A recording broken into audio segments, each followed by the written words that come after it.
que el sábado todos, pues yo sé que pongan su parte para mí al centro y bueno, les agradezco mucho que estén aquí. Me interesa, hoy iniciamos un taller aquí en el Museo de la Mujer, que el propósito es que sea mensual. Esperemos que podamos darle esta continuidad, dependiendo mucho también de su interés y su participación. La idea es que no tenemos mucho la cultura o la costumbre de estudiar sentencias, ¿no? ¿Para qué sirve una sentencia? Pareciera que las sentencias las vemos como si fueran cuestiones meramente jurídicas o de abogados. Y cuando tratan temas tan importantes como pueden ser en materia de derechos humanos, y como incluso otras materias que ustedes pueden ver en noticieros, como la fiscal, como presupuestaria, como cuestiones de seguridad pública. O sea, las sentencias son importantes porque de alguna manera, si entendemos que el Estado, en una figura muy clásica, trabaja en un poder ejecutivo, un legislativo, un judicial y órganos autónomos que hacen otras funciones reconocidos por la Constitución, y de esta manera es que se distribuyen las funciones de un Estado, en este caso de México. Es muy interesante, si nos podemos saber, que el Poder Judicial, su tarea es interpretar lo que hace el Congreso de la Unión.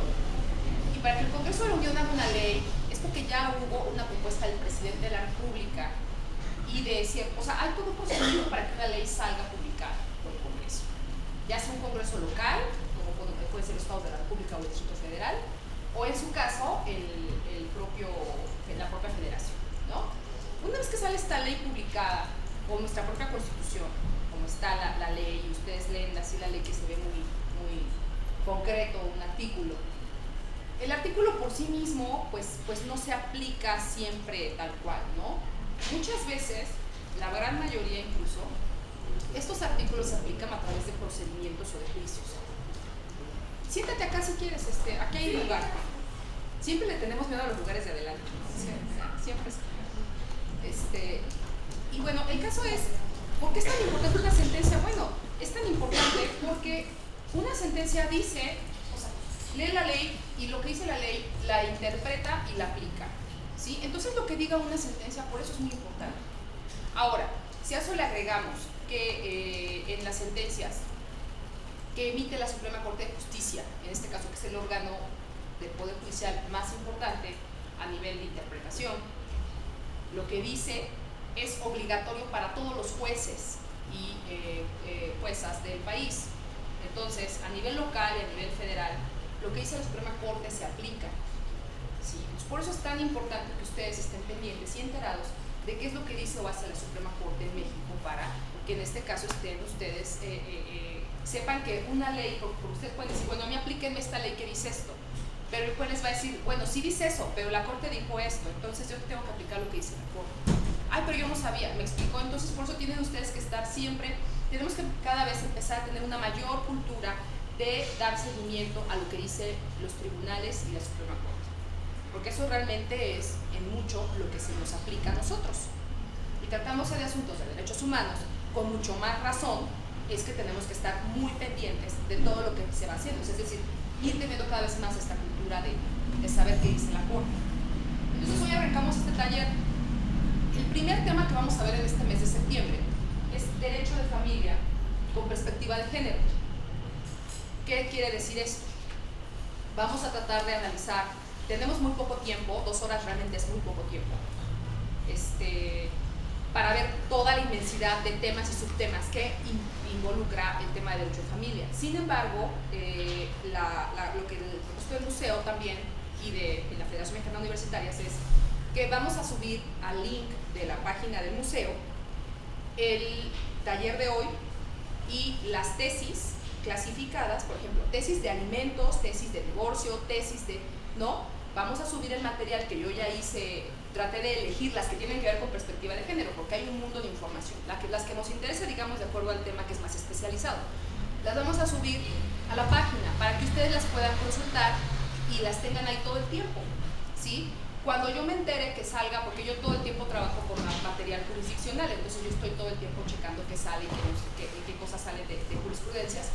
vamos a irla alimentando, vamos a irla actualizando, es decir, si una tesis ya no es vigente, la vamos a sustituir o sea con una anotación de que ya no es vigente, o si recientemente sale algo novedoso en materia familiar, lo vamos a subir para que ustedes estén enterados y tengan ahí el material gratuito, ¿no? Entonces vamos a empezar en esta ocasión, este mes, con Derecho de Familia con perspectiva de género. El siguiente mes la idea es que el taller sea a finales de cada mes. Ahorita por cuestiones extraordinarias, tanto octubre como noviembre lo vamos a hacer en la tercera semana, es decir, octubre va a ser el día 19 de octubre, va a ser interés superior del menor.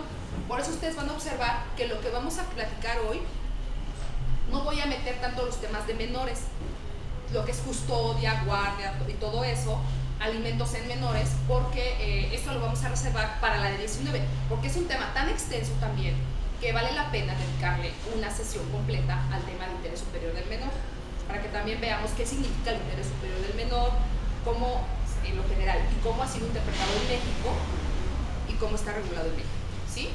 Entonces, en términos muy generales es como el anuncio, para que no se cuestionen de cómo es posible que no metamos temas de menores en derecho de familia, ¿no? Claro que sí, tan es importante que tiene que tener un espacio aparte, ¿no? Entonces, bueno, yo creo que vamos a preguntarnos, como comencé con la introducción, ¿para qué analizar sentencias? ¿Qué es la jurisprudencia nacional y cómo se aplica en México? O sea, este tema, no se asusten, no es un tema tan jurídico como se ve o como parece, ¿no? Así como muy impactante. Y la jurisprudencia dice que, la jurisprudencia, como les dije, es prácticamente la idea más importante de una sentencia. O sea, lo que resolvió el caso concreto, ¿sí? Eso es una jurisprudencia, en términos muy generales, claro. En México tiene la característica de que, como les comenté, si la dijo la Suprema Corte de Justicia, de acuerdo a cierto sistema que ahorita vamos a ver muy rápido, es obligatoria para todos los demás jueces y juezas locales y federales, y de ahí que sea tan importante todo lo que va diciendo eso. Luego tenemos una sentencia, es una resolución que pronuncia un juez o un tribunal para resolver el fondo del asunto, conflicto, controversia y lo que significa la terminación del proceso. Bueno, en términos muy generales terminamos con un juicio termina cuando se dicta una sentencia. Esta sentencia va a decir, y entonces se actualiza la causal de divorcio en este punto porque se justificó y porque el divorcio necesario es tanto en este caso. Ese razonamiento es lo que vamos a conocer como jurisprudencia. En la ley de amparo actual, bueno, olvidemos la ley de amparo, dice que en su artículo que la jurisprudencia que establezca la Suprema Corte de Justicia de la Nación, llamando un pleno o salas, y es obligatoria para estas, tratándose de las que decrete el pleno, y además para los tribunales de circuito, tribunales colegiados unitarios del circuito, los juzgados del distrito, tribunales militares, judiciales, el común de los estados, el Distrito Federal y tribunales administrativos y de trabajo locales o federales. O sea, imagínense la importancia que tiene. O sea, cada una de las cosas que dice la jurisprudencia obligatoria, estas sentencias obligatorias, es tan importante porque va a permear a todos los demás órganos. Entonces, lo que digan ellos que dice el Código Civil, eso es lo que se va a aplicar ya en el momento de hacer un juicio. Ahora, en el tema de la familia concretamente, una vez que ya vamos a ver, primero me interesaba decirles qué era una sentencia, de una manera muy general, qué es una sentencia y qué es una jurisprudencia. Porque si obviamente vamos a platicar un contenido de sentencias o tesis jurisprudenciales, pues por lo menos tenemos que saber de dónde vienen o qué son. Voy a poner esto aquí para ver. Entonces es muy importante porque también la Suprema Corte también interpreta la Constitución. Entonces, ustedes pueden tener su Constitución y leerla y decir, bueno, si aquí la Constitución dice esto, bueno, yo creo que tengo este derecho. Sí, claro, absolutamente que lo tiene. Pero también es muy importante que veamos qué ha dicho la jurisprudencia sobre ese derecho. Porque de esa manera es la manera adecuada en la cual ustedes van a pedir o van a hacer exigible ese derecho en un juicio o ante una autoridad, no solamente en juicios, incluso ante una autoridad administrativa. Tú que eres médico, por ejemplo, ¿en dónde trabajas por cuenta propia o en la institución? En el colegio de bachilleres. Sí. Por ejemplo, quienes trabajan en instituciones de gobierno en general, dependiendo de la situación concreta, las personas pueden pedir una prestación determinada y la verdad es que si tuviéramos el hábito de conocer más nuestra jurisprudencia, pues sería mucho mejor el poder de alguna manera hacer exigibles nuestras peticiones a las autoridades, porque ya está más claro qué significa un derecho y todo eso. En la Constitución Política voy a mencionar nada más en lo general algunos artículos que mencionan o que aluden a la familia en lo general. El artículo 2 constitucional se refiere a los derechos de los pueblos, a los derechos indígenas. Es como una constitución, llamémosle así, subconstitución, o como quieran ver, un conjunto de normas o artículos que ordenamientos se refieren a la materia indígena. Ha sido criticado, algunas personas lo ven bien, algunas personas lo ven mal, pero eso no es tema de esta charla. Lo que me importa a mí destacar ahí es que ahí en ese artículo, en el apartado B, dice que en esta parte, en el apartado B, fracción octava, dice que el Estado tiene la obligación de apoyar con programas especiales de educación y nutrición a niños y jóvenes de familias migrantes. Entonces, esto es muy interesante porque en México sabemos que es un país de tránsito migrante muy importante, entonces, independientemente de todo, creo que aquí encontramos un derecho interesante y ya vinculado a familias migrantes. Aún cuando se refiere específicamente al tema de indígenas, porque está contenido en el artículo 2, creo que podríamos empezar a acostumbrarnos a ver este término de familias migrantes, porque regularmente cuando vemos el tema de familia lo tenemos muy estructurado en un concepto tradicional y creo que tenemos que empezarlo a ver desde otros ámbitos para poderlo realmente identificar y reconocer en sus respectivos problemas y necesidades. Y aquí entonces, jóvenes de familias migrantes, aquí dice que el Estado va a tener que apoyar y dar programas especiales a las personas miembros de familias migrantes. Y eso es muy importante porque quiere decir que en un momento dado, si ustedes conocen a personas que forman parte de familias migrantes o en su caso por algún motivo podrían proponer políticas públicas, en la propia Constitución ya se hace exigible que existan políticas públicas para que las personas que pertenecen a familias migrantes también tengan estos derechos por parte del Estado. Luego tenemos en el artículo 3, en la parte de educación, que de acuerdo a la estructura de su artículo 3, tiene que ver, pero aquí es muy interesante, la integridad de la familia, ¿no?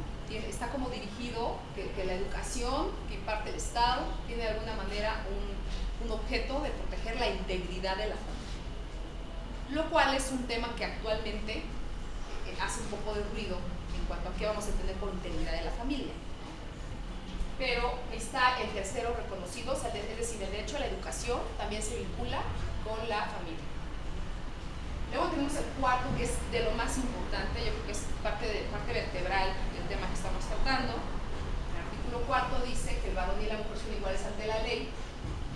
Esta protegerá, pero fíjense cómo está estructurada. O sea, de alguna manera tiene una estructura un tanto tradicional, llamémosle así, en su primer párrafo. El varón y la mujer son iguales ante la ley. Esta protegerá la organización y el desarrollo de la familia, ¿no? Como que aquí de alguna manera está dando por hecho que la familia es heterosexual y tiene esta condición, el proteger la adopción y desarrollo de la familia. Sin embargo, ya ahorita vamos a ver que afortunadamente no se ha interpretado de esta manera tan literal.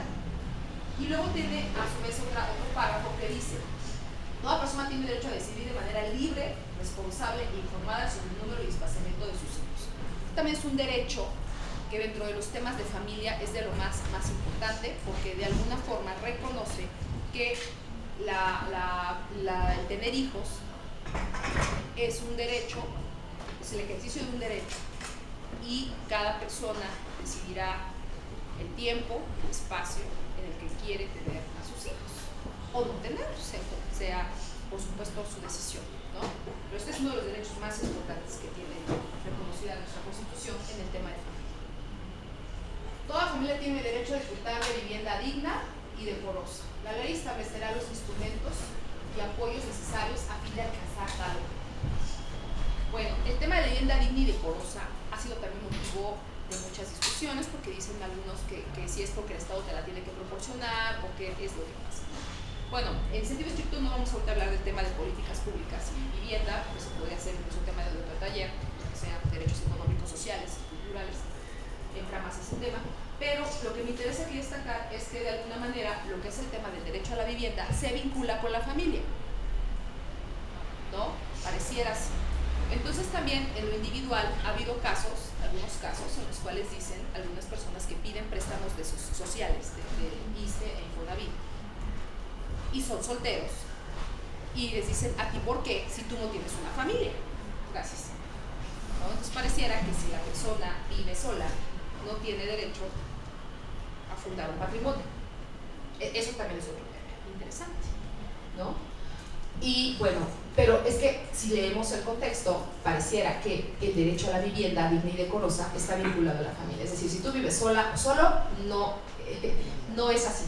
Pero bueno, tampoco vamos a quedarnos con lo literal. Por eso es importante que tengamos la perspectiva de género, por eso es importante que cuando leemos la Constitución o leemos la ley, pues no nos quedemos con ideas tan cerradas o literales, sino que nos demos cuenta como los problemas de las personas poco a poco, que cuando van a tocar la puerta de los tribunales, de alguna manera van exigiendo que los tribunales se den cuenta de la realidad, ¿no? Entonces se dan cuenta que la realidad tiene que ser, los problemas, el acceso a la justicia, para que sea eficaz, tiene que asomarse a la realidad de los problemas. Y la realidad de los problemas es que hay asuntos donde una persona que es soltera o soltero pide su préstamo del ISSSTE o su préstamo de FOBISSSTE y le dicen no, y dice ¿por qué no? Porque está solo. Entonces va y toca la puerta del tribunal, y el tribunal dice sí tiene derecho porque está cotizando y tiene el mismo derecho que una persona que tiene una familia. Entonces aquí ya vemos que tuvo que ser flexible la interpretación de esta posiblemente de esta norma, ¿no? Luego encontramos en el 16 que nadie puede ser molestado en su persona, familia, domicilio, papeles, etc., ¿no? Ese es un tema también importante, porque eso lo vamos a ver vinculado a otro tipo de problemas, donde podemos acudir a que tanto la Constitución preserva el que no puede ser molestado arbitrariamente en tu persona, como también en tu familia, ¿no? Que eso se ha prestado a otro tipo de asuntos que tienen que ver, incluso también a veces se vinculan con el derecho a la intimidad y todo, pero de alguna manera van vinculados con la seguridad y la certeza social, la seguridad jurídica, perdón, la certeza, debido proceso, en fin, ¿no? El artículo 27 dice: las leyes locales organizarán el patrimonio de la familia, determinando los bienes que deben constituirlo sobre la base de que será inalienable y no estará sujeto a embargo ni a gravamen alguno. Volvemos a lo mismo, ¿no? Va a haber bienes que por más, aunque exista una deuda económica importante, eso obviamente se va a ver cómo está regulado en cada código de cada estado, en cada legislatura local, cómo es que se regulan estas figuras en materia mercantil, en materia civil, o en otras materias que pudieran derivar a un embargo o a incluso cobrar bienes de alguna manera. ¿Cómo hay bienes que pueden considerarse bienes familiares, ¿no? Y aquí podremos también volver a entrar al tema de las personas que no tienen una familia y tienen bienes, ¿no? También cómo entraría en este caso esta protección de que el propio Estado determina qué bienes son familiares, ¿no? ¿Para qué? Para proteger el desarrollo de la familia, porque evidentemente tal vez sean determinantes para no dejarlos sin una estabilidad y que no afecte la integración familiar. Que de alguna manera los artículos, y hasta aquí me quedo ahorita con lo que es la Constitución, hay otros artículos que aluden a la constitucionales que aluden a la familia, pero me quise quedar ahorita nada más hasta aquí para quedarme como en la parte de derechos un poquito más, más estructurados, porque hay otros que sí también los podemos encontrar en otros apartados, pero pues pueden ser materia de otros temas de taller. En este caso, lo que vimos hasta ahorita de derechos que mencionan a la palabra la familia, si se dan cuenta, están como muy dirigidos a un sistema tradicional, un sistema de integración, de salvo la de la familia migrante, que reconoce que puede haber familias que no necesariamente están en un solo lugar, ¿no? Que pueden tener diferentes tipos de funcionalidad, porque eso de familia disfuncional yo creo que debemos de irlo quitando como un concepto o como una palabra, porque eso de familia disfuncional es, bueno, ¿a qué le llamamos una familia disfuncional, no? ¿Y por qué? Porque podríamos decir, si tú estás sentarte, las familias funcionan de acuerdo a sus propias necesidades y de acuerdo a sus propios afectos y de acuerdo a muchos otros elementos que tiene cada integración, ¿sí? Entonces no podemos decir que porque una familia no cumple con ciertos parámetros tradicionales no es una familia funcional y por tanto es disfuncional. Yo creo que eso en sí mismo es peyorativo. Creo que debemos de comenzar a comprender que las familias no necesariamente van a ser como tradicionalmente nos han inculcado. Hay diferentes tipos de integraciones y de núcleos que se van haciendo o de lazos y son totalmente, deben de ser totalmente reconocidos como una familia. Y esas familias a su vez deben de ser reconocidas en estos derechos constitucionales, ¿sí? Entonces el juzgador tiene que encuadrar que todos estos derechos no solamente se dirigen a tutelar a familias como conceptualmente de manera tradicional las hemos visto. Cualquier tipo de vínculo que ahorita vamos a ver que podría considerarse una familia tiene todo el derecho de exigir lo que reconoce la Constitución. En el 29 dice, el 29 es un artículo muy importante y todos tenemos que tenerlo siempre muy claro, porque el 29 constitucional se refiere a que cuando hay una necesidad de restringir derechos humanos, hay derechos que aún cuando estuviéramos en una situación de algún movimiento civil o alguna cuestión que esperamos que no se dé nunca, pero alguna situación muy, muy grave de restricción de derechos humanos, suspensión de derechos humanos, hay unos que aún en esos casos no se pueden suspender. Es decir, aún con una guerra, aún con una situación de alta emergencia, podemos considerar que no, por ejemplo, un ejemplo interesante podría ser la situación que lamentablemente tiene el estado de Guerrero o los estados otros estados que han sido afectados por lluvia. Posiblemente, ante tanta emergencia, hay a lo mejor algunos derechos que tendrían que ser restringidos por el horario, por seguridad, o sea, no sabemos qué medidas. Y aún en esos casos hay derechos que no pueden ser suspendidos. En este caso, por ejemplo, está en la protección de la familia, ¿no? La protección de la familia, aún en casos de alta emergencia, no puede ser un derecho suspendido. Pero, por eso, una vez que les menciono esto, a todo esto, ¿qué es una familia? ¿Qué es una familia y quiénes son nuestra familia? Yo creo que esa pregunta también ya debemos de modificar como la idea de considerar que familia, como les comento, solo puede ser la consanguínea o no sé. Yo creo que la pregunta aquí directa que todos debemos hacernos es ¿quiénes son nuestra familia? ¿No? Es mejor preguntarlo desde este punto de vista, porque ahí nos vamos a dar cuenta que probablemente nuestra familia sea las personas con las que vivimos o con las que de alguna manera nos apoyamos o con las que, y porque esta es la hora, ahora muchas nuevas estructuras están dándose de esta manera. Entonces no necesariamente hay un lazo consanguíneo o no hay un lazo incluso de afectivo amoroso y hay una familia. Perdón, sí. No, también funciona de manera distinta en cuanto a económico. Por ejemplo, los pueblos indígenas o las sociedades indígenas que viven en estos federales que viven en otras partes del país, se integran y viven juntos la tía, el sobrino, el abuelo, y todos se relacionan económicamente y efectivamente y tienen soporte diverso al tradicionalmente aceptado. Sí, o sea, hay muchas maneras, como les comento, de tener integrada una familia, pero primero tenemos que empezar por comprender eso.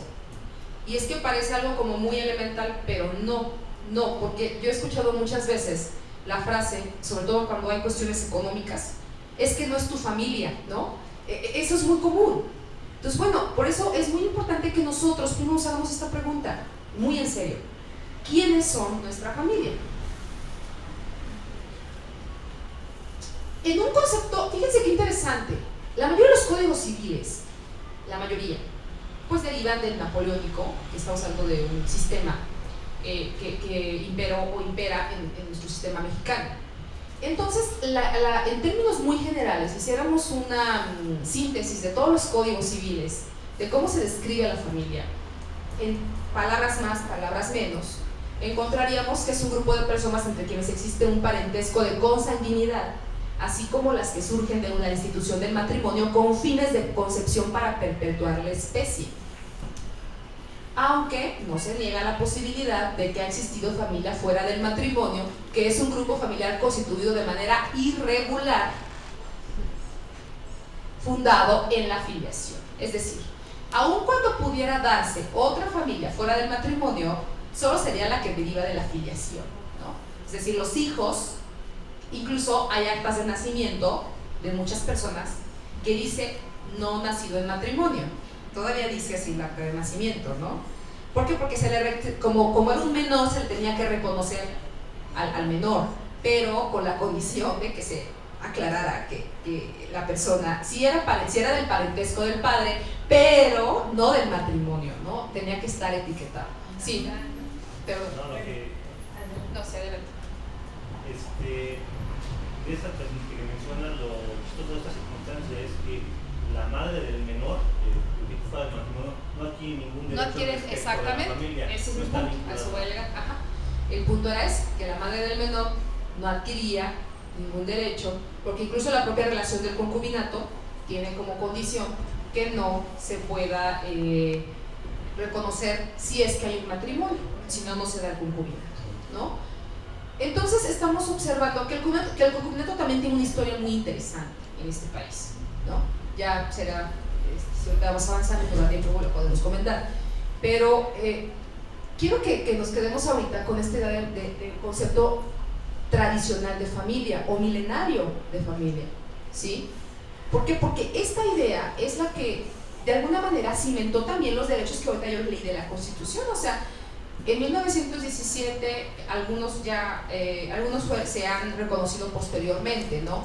Pero en términos muy generales, los constituyentes, incluso hace 20 años, si incorporaban alguna idea de familia en la Constitución o en los códigos, esto era con esta idea, para proteger esto, no otra cosa, porque otra cosa no es familia, ¿sí?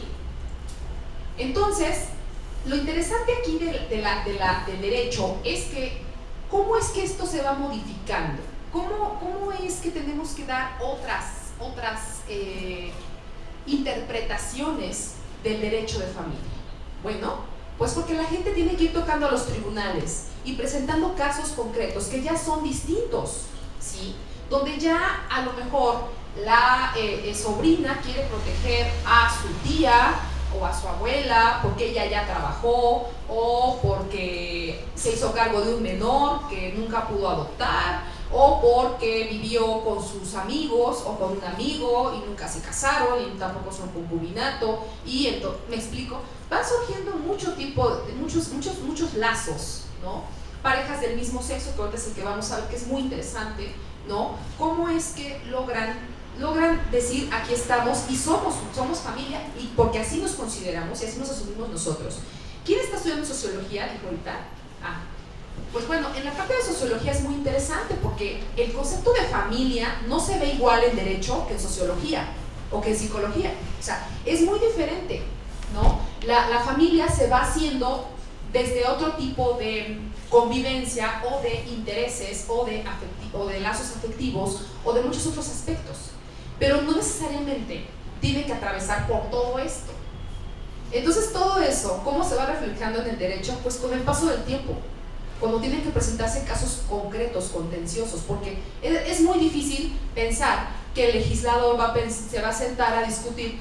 Vamos a llamar que sería lo ideal, ¿no? Vamos a llamar a un sociólogo, un antropólogo para que discutamos, o antropóloga, socióloga, para discutamos qué es una familia, y entonces, no, obviamente no. Hasta la fecha, incluso me atrevo a decir que hasta el día de hoy, si se sentara ahorita un congreso y discutieran temas de familia, partirían de aquí para legislar familia. Entonces, evidentemente, escaparían muchos temas para que se quedarían, pues, mucha gente sin estar protegida en la ley. ¿Por qué? Porque simplemente su situación de convivencia no puede ser considerada familia. De ahí la importancia de que tengamos, por eso esa pregunta, ¿quién es nuestra familia? Esa es la primera pregunta que tenemos que hacernos. No qué es la familia que me han dicho que es, sino quién es mi familia. Y partiendo de quién es mi familia, quién yo considero mi familia, qué derechos quiero darle yo a mi familia, ¿no? O cómo quiero proteger a mi familia. en el aspecto jurídico. Que sí es de lo más importante, porque yo creo que cuando hablamos ya de pensiones, de seguridad social, de gastos médicos, de muchas cosas, de decisiones importantes, sí entra el derecho y es muy injusto como a veces nos quedan muchas situaciones concretas de familia se quedan fuera por esta concepción de familia. La otra pregunta, muchas posturas que estuve, incluso me llamó la atención que cuando buscaba libros sobre derecho de familia y perspectiva de género, o género y familia, o buscaba este tipo de temas, salían muchos que estaban vinculados a que desde que se incorpora el tema de género es un atentado contra la familia, ¿no? Que la perspectiva de género atenta contra la familia, porque desintegra lo que es la familia. Esa es una postura y de verdad una corriente muy fuerte en el ámbito jurídico, aclaro. En el ámbito jurídico es una postura muy fuerte. ¿Sí?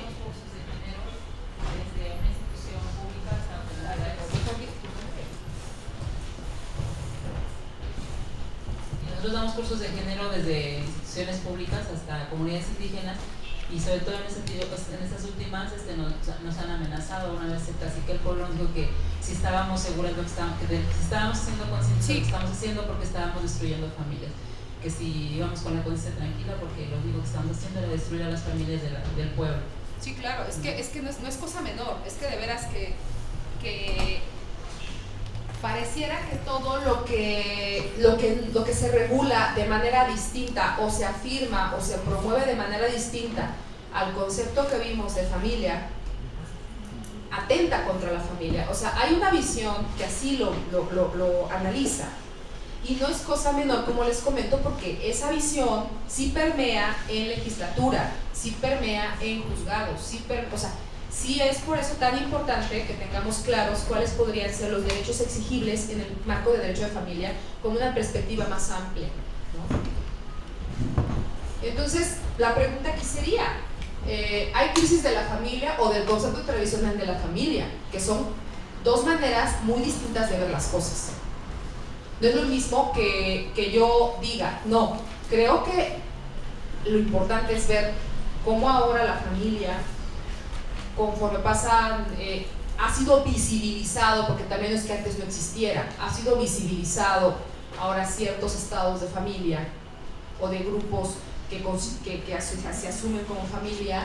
Es muy diferente a decir que hay una crisis de familia, ¿no? Son dos maneras de ver las cosas para efectos del mundo del derecho, claro. Entonces, están en crisis las definiciones de familia. Esto lo tomé de un libro de derecho de familia, con perspectiva de género. Están en crisis las definiciones de familia que no incorporan la historia, las relaciones y los vínculos sociales entre sus miembros y entre estos con el conjunto de la sociedad, al igual que las definiciones que las consideraban del ámbito privado, que es un tema también muy importante, en contraposición con el ámbito público, que solo las conciben como una institución reproductora, ocultando también la posibilidad de producción de valores y de identidades sociales. Cuando hablamos de familia y ámbito privado, también el derecho entra de una manera muy importante, porque muchos problemas de derecho de familia, como es la violencia, como son derechos de las mujeres en la libertad sexual y reproductiva, solo por citar algunos casos, la adopción, el matrimonio o la convivencia en sociedades de convivencia, diferentes maneras como se decida, el concubinato, en fin, todas estas figuras que se dan en el tema de familia. Es muy interesante ver cómo en muchos aspectos se veía desde el ámbito privado. O sea, pareciera que incluso en las propias ramas del derecho es muy interesante ver que hay derecho público y derecho privado, y en el derecho privado es donde se ve el derecho civil, y el derecho civil es el que integra el derecho de familia. Entonces el derecho de familia es como el tema privado, son como los problemas que se ventilan en lo privado. Entonces, por eso ha sido muy difícil ganar la batalla de reconocer que la violencia intrafamiliar, que muchos problemas que surgen, o muchos estados que se quieren que se reconozcan por la sociedad o por la ley, de grupos de familia, de vínculos que se quieren asumir como familia, pues sí trascienden de lo privado. No todo es privado en la familia. Va a ser privado lo que queramos que sea privado. Y eso aplica para todos los seres, para todas las personas. Lo privado va a ser lo que tú quieras que sea privado, pero hay cuestiones en las cuales necesariamente ya se tiene que pedir al Estado que entre en políticas públicas, como en el cuidado de menores, posiblemente, como en el caso de violencia doméstica, donde ya necesitamos políticas públicas del Estado para combatirlas. Entonces, ya trasciende del ámbito privado. Y también hay otra corriente del derecho de familia que dice que el Estado no debe entrar a regular las relaciones de familia, porque también invade lo privado. O sea, me refiero a que por eso les digo que el tema de familia no es un tema sencillo y no es un tema en el que podamos, yo por eso no me atrevo ni siquiera a dar un concepto de familia. No podríamos asumir que actualmente, esa es por supuesto una opinión personal, hay quienes sigan una definición de familia actualmente. Yo no me atrevo a darla porque precisamente tenemos que ser muy cuidadosos y cuidadosas en la manera en la que vamos a abordar un caso concreto si se nos plantea como un problema de derecho de familia, ¿no? Entonces, a partir de esto, si partimos de un concepto ya preestablecido, podemos correr el mismo riesgo de partir de un concepto tradicional, hacer un nuevo concepto tradicional de familia y dejar fuera muchos problemas concretos que se pueden ir presentando, ¿sí? Entonces, podemos partir hasta ahorita de dos elementos muy importantes. El primero, ¿quiénes son mi familia? ¿No? ¿Quiénes yo asumo que son mi familia? Para exigir mis derechos y sus derechos o los derechos en conjunto que nos pertenecen por ser familia. Y la otra es, ¿será privado lo que queramos que sea privado? Como conjunto o como familia, que ya reconocemos que somos. ¿Sí? Entonces ahí, esos dos puntos es importante que los sigamos considerando para que, en su caso, tengamos mayores elementos de argumentación si queremos hacer exigible algún derecho de familia en un caso concreto ante un tribunal, ¿no? El derecho de familia incorpora muchos subtemas, ¿no? Pero ahorita básicamente me interesaba, por cuestiones evidentemente de tiempo, partir de estos dos aspectos, ¿no? La importancia de incorporar la perspectiva de género en el derecho de familia facilita el acceso a la justicia porque reconoce que no solo existen familias en el concepto tradicional. Ahí me comí la palabra tradicional, perdón. Pues sí, porque imagínense, si yo como juzgador o juzgadora, o como autoridad, o como abogada o abogado que estoy defendiendo un caso, o como servidor público o como asesor, en cualquier circunstancia que me pueda colocar, si parto de que la familia es el concepto tradicional que les leí, es evidente que voy a dejar fuera un problema concreto a resolver, ¿no? Es evidente que voy a considerar que ciertos derechos no le pertenecen a alguien por el hecho de no adaptarse al concepto que les di tradicional de familia, ¿sí? Por eso es muy importante que desde un principio tengamos el tema de que el acceso a la justicia sí va intrínsecamente relacionado con tener una perspectiva de género, si quieren verlo desde este punto de perspectiva de género, o una perspectiva que combata la idea de que solamente existe la familia tradicional, sin que esto signifique que habrá familias que se asuman tradicionales y ese rol sea el que decidan para su convivencia. Ya en su propia dinámica establecerán sus propias reglas de convivencia, ¿no? Siempre y cuando, y aquí es el tema, por eso el que trasciende el tema de violencia doméstica, siempre y cuando haya un respeto a la dignidad de sus integrantes, ¿no creen? Porque también si por reglas de familia yo puedo casar a mi hija de 15 años, ¿no? O sea, si puedo decidir de la vida o de alguna manera de la integridad personal de sus miembros, bueno, creo que aquí es donde el Estado ha tenido que intervenir o puede intervenir, ¿no? Entonces, por eso les digo que es la delgada línea del ámbito público y el ámbito privado en el derecho de familia. En el caso de los menores, como les digo, bueno, que casi no voy a tocar el tema de menores porque sí me interesa tocarlo en el siguiente taller que únicamente va a ser del interés superior del menor, porque sí es demasiado extenso, para abordarlo aquí, pero ahí es donde sí se rompe la regla de la privacidad. Ahí es donde sí el Estado tiene necesariamente que tomar medidas para proteger al menor, ¿no? Nos guste o no, es el único elemento que tenemos por ahora para que de alguna manera se le pueda exigir que se proteja el interés superior del menor. Y luego, vamos a comenzar con una sentencia que me parece muy importante, es del Sistema Interamericano de Derechos Humanos, y es el caso Atala Rifo y Niñas contra Chile. Atala es una juez, yo tuve el gusto de conocerla hace unos par de años, cuando justo estaba su caso en Comisión Interamericana, apenas estaba empezando a incorporar a la corte.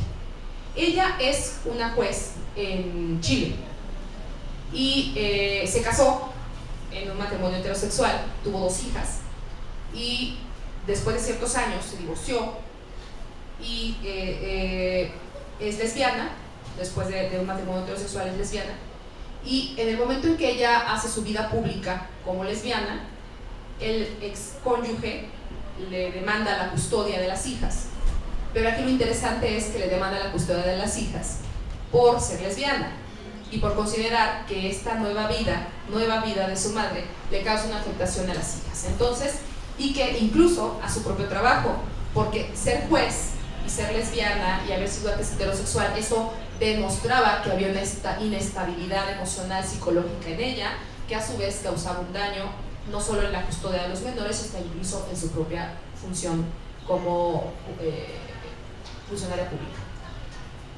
El caso trasciende porque Atala es una mujer muy inteligente, yo creo que maneja, digamos, obviamente es juez, entonces supo llevar a cabo los procesos judiciales locales de manera muy eficaz.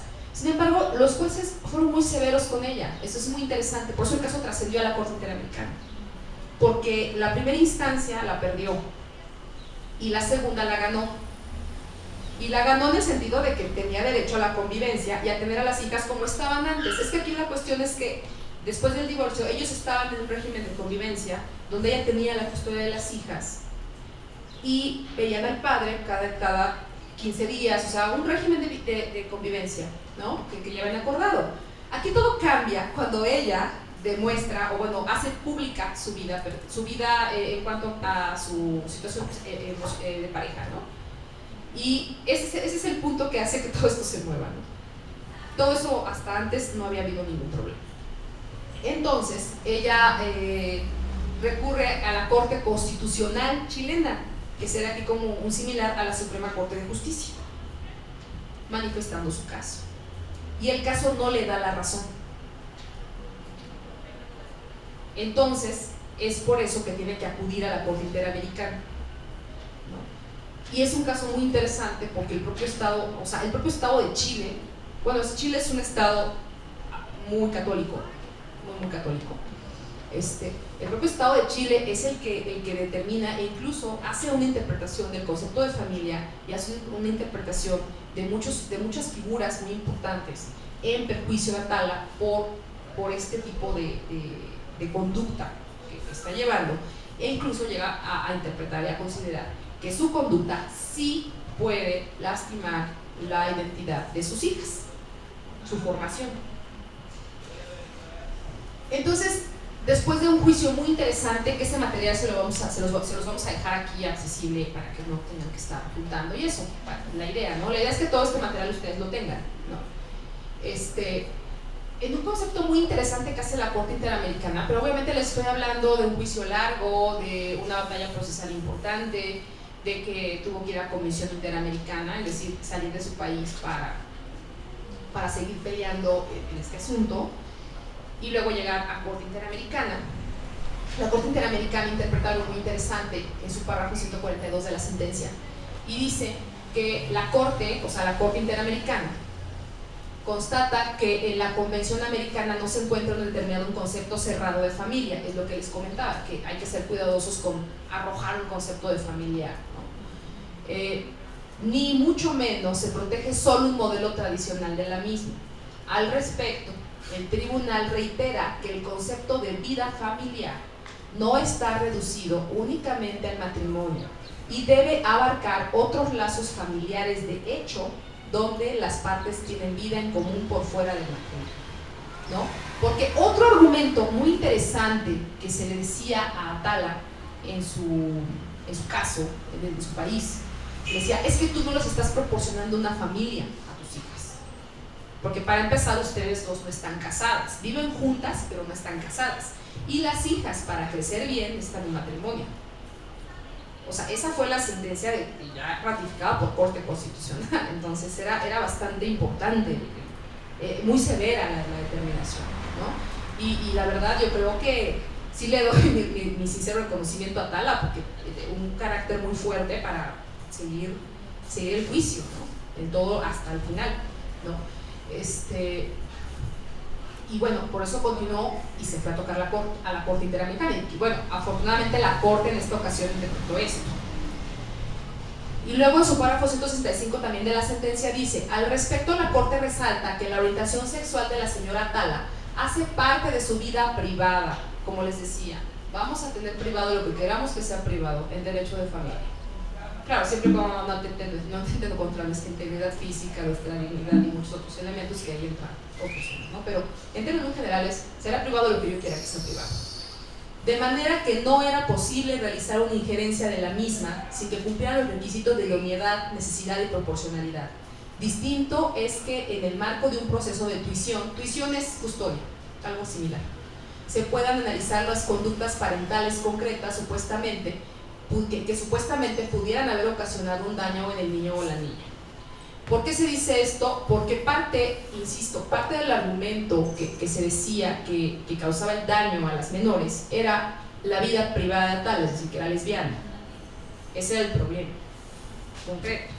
Entonces por eso la Corte hace esta interpretación. Bueno, la identidad sexual de la señora no nos importa, eso es parte de su vida privada.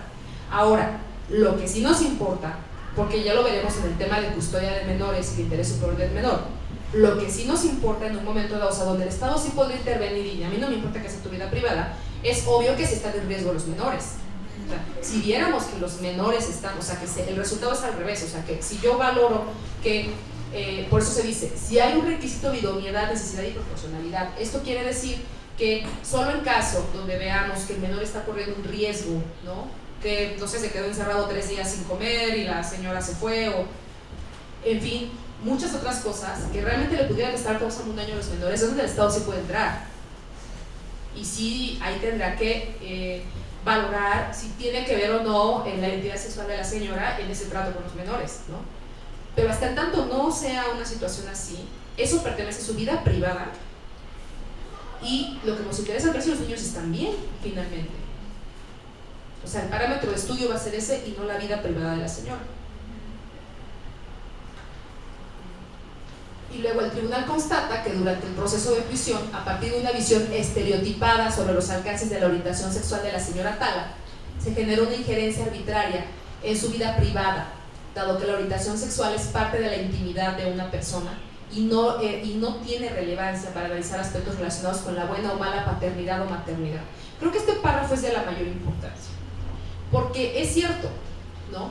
Yo creo que tenemos que partir de la premisa en que mientras tanto veamos que los menores están desarrollándose en condiciones favorables para su salud, para su integridad, su bienestar, es decir, en muchos aspectos podríamos incluso a veces analizar a muchos menores que lamentablemente están en una familia, puede ser de personas del mismo sexo o heterosexual. Eso es indistinto, a mí me interesa ver cómo está el menor. Eso es lo que tenemos nosotros que observar en un momento dado y no la vida privada de las personas, ¿no? Pues esta es la afirmación de la Corte que se me hace muy importante por ese motivo, ¿no? Entonces reconoce que sí se le violó el derecho de intimidad a Atala porque en ningún momento se vio que las niñas estuvieran en condiciones de maltrato o tuvieran algún riesgo a su salud o alguna situación que pudiera poner en evidencia que la identidad sexual de la señora sí está afectando a los menores, ¿no? Y ese era el argumento que su expareja, su excónyuge, era el que apelaba para tener la custodia de las menores. Decía, es que ellas no pueden convivir con su mamá porque su mamá, al ser lesbiana, les va a causar un daño. Por eso esta interpretación es muy importante por parte de la Corte Interamericana. Ahora, aquí es interesante porque para efectos de nuestro taller quiero que, por eso empecé con un caso del sistema interamericano. Va a ser importante que lo tengamos muy presente, porque si tenemos algún asunto similar que ustedes consideren, y ya en su momento cuando lean la sentencia es un poco extensa, pero por eso nada más tomé algunos párrafos, 3 párrafos de una sentencia muy amplia, pero sí es importante que cuando ustedes tengan tiempo de leerla, hablando de jurisprudencia y de lo que vimos al principio, vean cuál es el tema que en un momento dado podría ayudarles a ustedes o serles interesante para otro caso que a lo mejor ustedes tienen que defender o que ustedes pudieran conocer, y vean que el Tribunal Interamericano, o digamos el que se refiere a nuestro sistema donde México está incorporado, ya se pronunció en este sentido. Entonces podríamos hacer exigible esta resolución ante jueces nacionales. No sabemos cuál va a ser el resultado, yo misma no se los puedo garantizar, pero podremos hacerlo exigible. Eso es lo que eso nos importa, que ya es una herramienta más que tenemos para hacerla valer.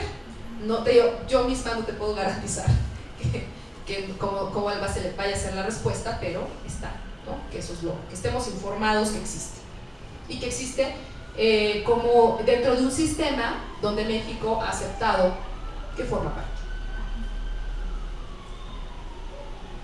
Bueno, entonces vamos a ver otros casos. Ahorita por cuestiones de tiempo, creo que vamos a ir como viendo algunos temas que traté de elegir de derecho de familia que desde mi punto de vista tienen una percepción de género, o que de alguna manera tuvieron que romper alguna cuestión muy estructurada que había para poder resolver el caso concreto. No siempre son de la manera más favorable para algunos que consideran que pudo haber sido mejor, o incluso algunos son muy cerrados.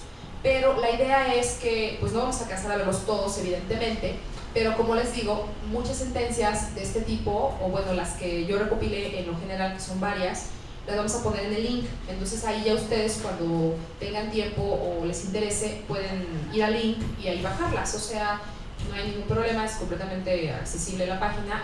El caso Atala también lo voy a subir para que también cuenten con él, y en el caso de que yo vea que surge algún otro nuevo criterio que podría valer la pena en estos temas, pues también se va a subir para que se vaya alimentando la página y se vayan actualizando los temas, ¿sí? Entonces aquí tenemos un asunto que pues ustedes saben porque fue mediático, ¿no? Fue mediático, el de matrimonio entre parejas del mismo sexo en el DF, ¿no? Que fue recurrido y que se consideró que es constitucional, es decir, que las personas de un mismo sexo sí pueden contraer matrimonio, porque aquí la cuestión estaba en si podía la institución, incluso se habla como la institución del matrimonio, podía o no reconocerse entre personas de un mismo sexo, o estaba hecha per se para hombre y mujer, porque precisamente los fines era reproducir la especie, ¿no? Las discusiones aquí fueron varias, pero una de las tesis importantes es esta, que dice matrimonio entre personas del mismo sexo. El artículo 143 del Código Civil para el Estado de Oaxaca vulnera los principios de igualdad y no discriminación, porque en este caso, recordemos que en Oaxaca recientemente ha habido pues estas manifestaciones de tener los mismos derechos que han tenido en el caso de la Ciudad de México para contraer matrimonio en su propio estado, ¿no? Y bueno, este es uno de los temas que tuvo que derivar de la otra tesis, que la primera que surgió, que fue en el DF, que es sobre matrimonios de un mismo sexo, que la figura es completamente inconstitucional. Obviamente hay que ver muchas cuestiones ahí que se tuvieron que discutir para ir armando el caso, que no fue nada sencillo porque vivimos en un estado que se llama federado, pues es una federación, entonces las entidades de la república tienen a su vez la libertad de regular sus propias figuras, tanto civiles como penales. Entonces, cuando tenemos esta situación, figuras como el matrimonio, pues podríamos considerar que el matrimonio, o sea, no es que te cases aquí, nada más estés casado aquí, ¿no? Evidentemente, si contraes matrimonio, contra el matrimonio para todo, a nivel nacional, ¿no? Es una institución reconocida, ¿sí? Entonces, ¿qué pasa si te vas a trabajar a otro lado? ¿Qué hacen las instituciones en otro lado? En fin, es un tema bastante interesante, pero muy importante de que poco a poco he ido caminando para hacerlo más concreto, ¿sí? Luego tenemos, en el caso, por ejemplo, de divorcios, sí. Tengo una duda. Por ejemplo, si esta situación no entra en contradicción con el sistema de usos y costumbres por el que se rigen algunas comunidades, si esta situación de matrimonio entre personas del mismo sexo entra en contradicción con sus propias normas, ¿cuál es la que prevalece? ¿Qué criterio prevalece? Bueno, mira, aquí es relativamente sencillo decirte que si es matrimonio es a voluntad, ¿no? O sea, las personas que contraen matrimonio van por voluntad. Por tanto, si acuden a la figura del matrimonio, se entiende que da la prevalencia por propia voluntad a esta figura, ¿sí? Aquí lo interesante sería en otras figuras donde sí requieres del aval de los demás para poderla hacer concreta, ¿no? En el caso, por ejemplo, del matrimonio, aquí lo que sería interesante es que una vez que dos personas del mismo sexo se unen en el matrimonio, deciden vivir en una comunidad donde hay usos y costumbres, ¿cómo obligar a esta? Porque aquí la palabra sí es obligar, lamentablemente. ¿Cómo obligar a que esta comunidad se les respete como matrimonio? ¿Me explico? Aquí es interesante ver que los efectos de la figura sí trascienden a la colectividad, además de a la pareja por sí misma, ¿no? Entonces, en este caso, pues definitivamente en el tema de usos y costumbres se ha tenido que interpretar no nada más en el caso de, bueno, el matrimonio no he visto un caso concreto, pero en casos donde supuestamente hay una incompatibilidad entre usos y costumbres y una figura jurídica que no pertenece a usos y costumbres, se ha tenido que hacer una armonización, ¿no? Porque finalmente esa comunidad de usos y costumbres vive en el país. Entonces tenemos que ir armonizando, sin que signifique supeditar a unos con otros, pero tiene que haber una armonización, tanto para bien, porque también se me haría muy grave que si para una comunidad solamente reconoce cierta figura, en fin, cierto matrimonio, ciertas costumbres y todo eso, bueno, es como si llegaran los extranjeros a vivir ahí que están casados. Ellos no tendrían por qué no reconocer que son una pareja en matrimonio, ¿no? Es algo similar. A lo mejor no puedes obligar a la comunidad en sí a que haga un matrimonio entre personas del mismo sexo, ¿no? Con sus usos y costumbres. Eso sería tema de un juicio, tal vez, ¿no? A lo mejor aquí sería ese el punto, si es a lo que te refieres. Pero si la persona ya llega casada con una pareja del mismo sexo a la comunidad, pues es como si llegaran unos extranjeros ahí casados. Aquí la cuestión sería cómo podrían ellos, dentro de su propia comunidad de usos y costumbres, hacer valer un matrimonio dentro de su colectividad. Ahí sería cuestión de otro tipo de tema, ¿no? O sea, te digo, todo tiene, dependiendo del caso concreto.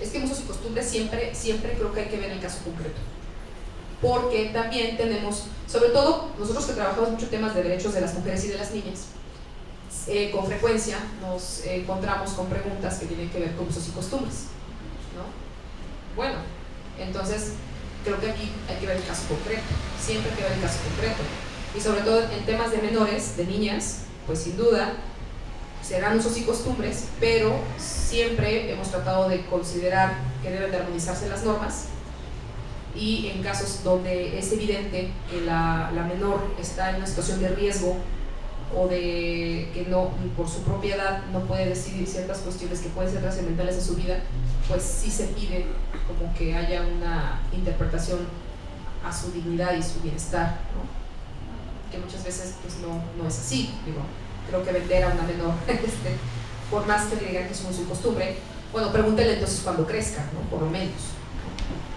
Entonces, te digo, dependiendo del caso concreto, pero aquí del matrimonio pues sería interesante verlo, pero yo creo que va por ahí, de armonización, necesaria armonización y tolerancia. Hay quienes no les gusta ocupar la palabra tolerancia, pero en este caso creo que sí tendría que venir al caso. Luego tenemos en el caso de divorcio necesario. Déjenme ver, esta no es, quería mostrarles esta.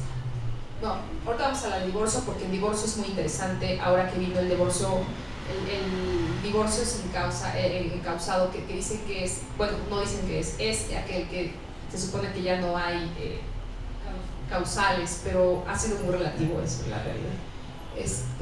Tenemos una tesis que se llama Protección de la familia como derecho humano en el derecho internacional, su contenido y alcance. Esta tesis es una tesis reciente, interpreta tratados internacionales donde se reconoce a la familia y va vinculado de alguna manera al mismo parámetro de darle un margen un poco más amplio a lo que vamos a entender por familia, ¿no? Entonces, pues podemos ver que ya los jueces deben de comprender o se les debe de hacer exigible que ya no solo pueden partir de un mismo parámetro de familia desde una visión tradicional, sino que también tienen que incorporar que incluso hay tratados internacionales que reconocen a la protección de la familia y que esta protección de la familia no solamente va dirigida a un concepto tradicional de familia, sino a cualquier tipo de situación donde se esté exigiendo una unión entre personas o una convivencia o muchos otros aspectos que tienen que ver con la familia.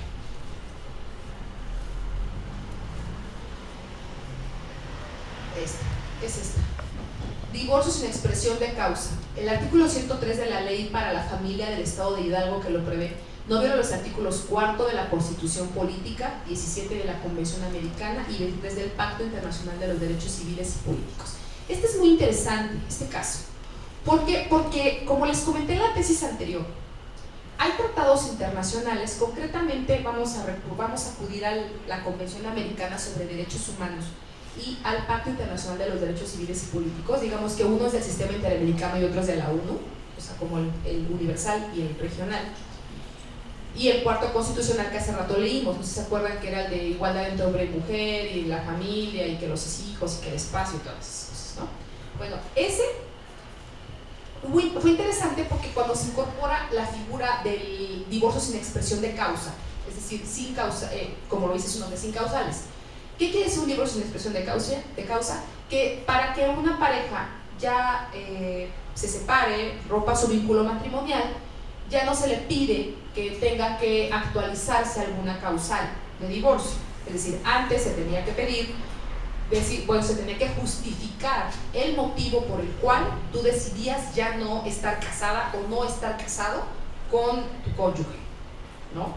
Tenías que acreditar que era un desobligado, una desobligada, que si era alcohólico, alcohólica, que si me pega, que si... O sea, tenías que ponerte en la demanda, sacar los trapitos al sol del cónyuge para que el juez dijera, no, pues sí, hay que divorciarlos, ¿no? Entonces, cuando surge la figura del divorcio sin causa, es una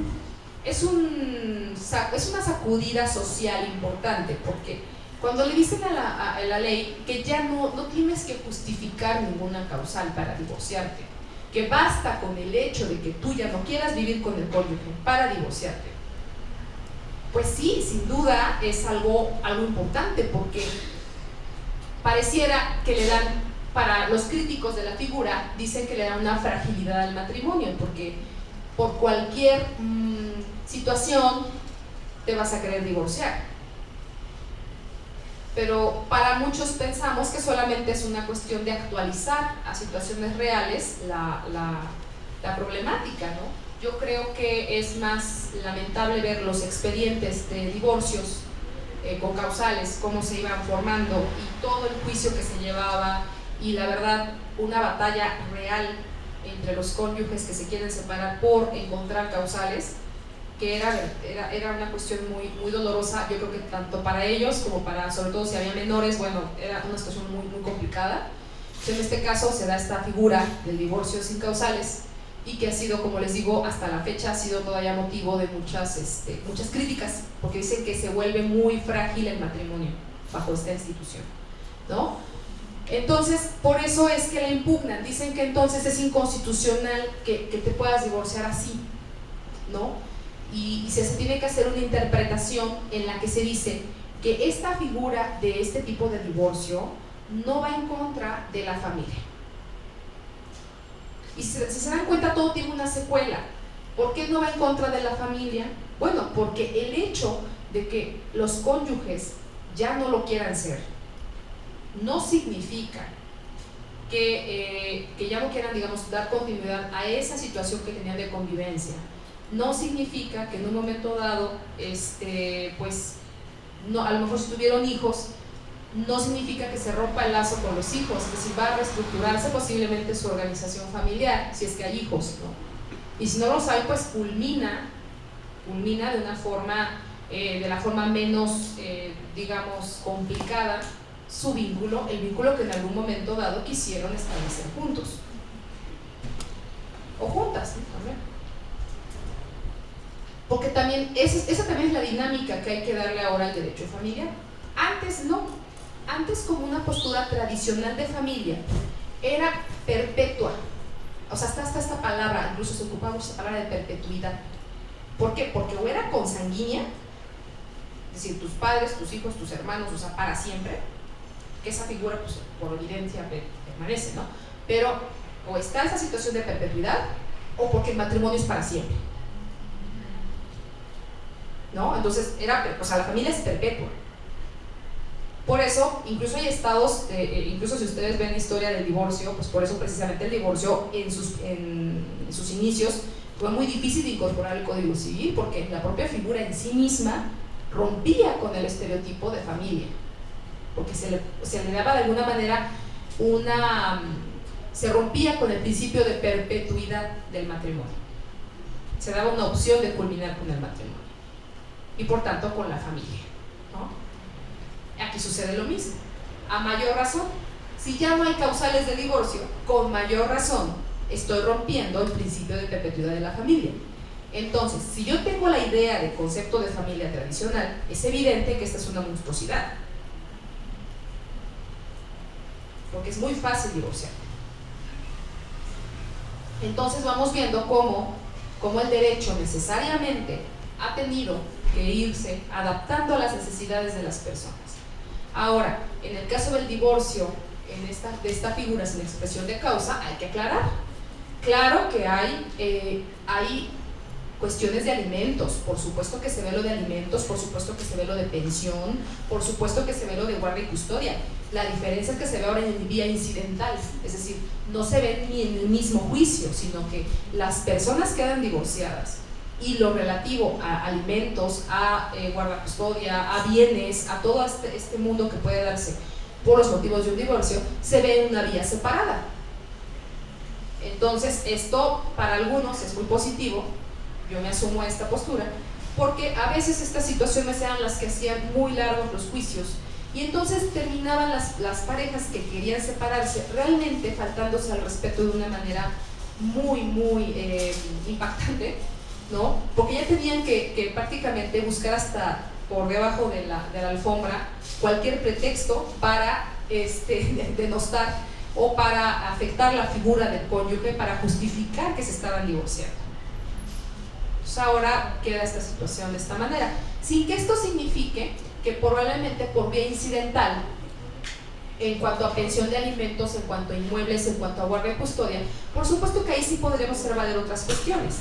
Por ejemplo, si el cónyuge o la cónyuge es una persona que puede ser peligrosa para los menores, porque a lo mejor tiene alguna adicción, en fin, todas estas cuestiones, pues ya se pueden ver por estas vías, ¿sí? Si hay un daño psicológico, daños y perjuicios que a lo mejor quiere hacer valer uno de los cónyuges, pues se puede hacer valer también. O sea, no quiere decir que quede impune de alguna manera si hay lo que se llamaba el cónyuge culpable. Incluso esa figura a mí me impactaba mucho cuando yo cuando estudiaba Derecho y veía estas demandas de divorcio todavía con causales, ¿no? Que hasta decía el cónyuge culpable, ¿no? Entonces, y le sacabas todo, ¿no? Una lista, y esto, y esto, y esto, y esto, y esto. Y durante el juicio lo que fuera apareciendo, ¿no? Y le echabas al juicio y al expediente y todo, ¿no? Que tenía el cónyuge culpable, que de hecho lo penalizaban muchas veces con todo su patrimonio. Llegó a darse el caso. Sí, claro, y todo tenía que ver con esta cuestión de la culpabilidad. Entonces, bueno, esto es lo que tiene. Ahora, ojo, el divorcio sin expresión de causa no es una figura que esté en todo el país.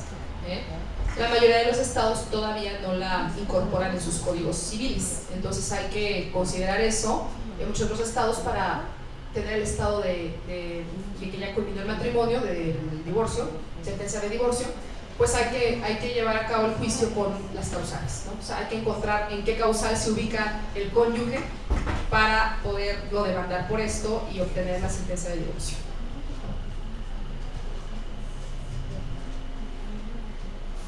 Esta es otra también tesis de familia. Y vamos ahora a ver el tema de paternidad. En el caso de derechos, también esta tesis también me parece muy interesante en perspectiva de género, porque el caso es muy interesante y ha sido motivo incluso de debate, ¿no? No es un caso sencillo, pienso yo. Una señora tiene una relación fuera del matrimonio y queda embarazada, pero sigue casada. Termina esta relación fuera del matrimonio y da a luz a su hijo o hija, no recuerdo, no importa, pero el caso es que la persona con la que tuvo la relación fuera del matrimonio le dice que es padre de ese menor. Entonces dice que quiere saber si realmente es su hijo. La mujer dice que no, porque evidentemente su situación es muy incómoda porque está casada y ya está estable con su esposo y no quiere problemas. Pero él exige su derecho de paternidad y la corte dice que sí tiene derecho a preguntar si es o no papá de ese menor, porque el menor tiene derecho a saber su identidad y él tiene derecho a ejercer su paternidad. Es una tesis que entre las personas que estudiamos temas de mujeres se presta muchas discusiones, les he de confesar, no crean que es un criterio muy sencillo de digerir. Yo tengo algunas reservas, en algunos casos estaría de acuerdo, en otros no. Por eso, qué bueno que le pusieron esa cláusula de que a ponderación del juzgador, porque creo que es un tema que también se puede prestar a ciertos chantajes o extorsiones, ¿no? Entonces creo que es un tema de mucho cuidado, es un tema muy delicado, ¿no? Dice paternidad, el varón distinto al marido está legitimado para cuestión. Es que imagínense esta tesis, o sea, esta tesis no la podríamos leer hace 10 años, ni siquiera hace 5 años, o sea, esta tesis es rarísima. Es que uno la lee y cualquiera que la lee, para empezar dices, paternidad, el varón distinto del marido, o sea, esa frase es